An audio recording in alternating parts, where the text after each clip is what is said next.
আমি সোনাতলা গ্রাম পঞ্চায়েতের প্রাক্তন প্রধান শঙ্করী দাস।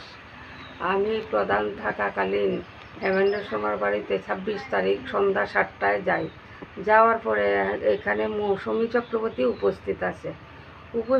আমি দরজায় দাঁড়া মাত্রই মৌসুমী চক্রবর্তী আয়া আমার গলার মধ্যে দইরা চিপ্পা আমাকে চট থাপড়া লাথি ঘুষি দিয়েছে।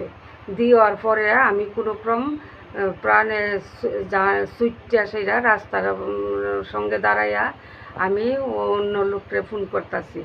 ফোন করার পরে এমন সময় মৌসুমী চক্রবর্তী আমার পিছন দিকে আয়া সেরা আমার জুতা দিয়ে ইচ্ছা মতে বাইরে যাইতেছে। বাইরে আনার পরে এমন একজন আয়া আমার সামনে উপস্থিত হয়ে জিগাইতেছে বাইরেতে চুট করে। তখন মৌসুমী চক্রবর্তী দইরা গেছে যাওয়ার পর হে আমার লোকাল নেতারা লইয়া সেরা আমারে মণ্ডলে যায়। মণ্ডল সভাপতির কথাও তা কইয়া কইছে তুমি থানাত কেস করার পরে আমি মহিলা থানাত গেছি, গিয়া সেরা এফআইআর করছি। এফআইআর করার পরে 10:30-11টার সময় মহিলা থানার লোক আইসা আয়া মৌসুমী চক্রবর্তীর লগে কি জানি কথা কইছে, উল্টা পাল্টা কথা কইছে, কিতা উল্টা বুঝাইছে।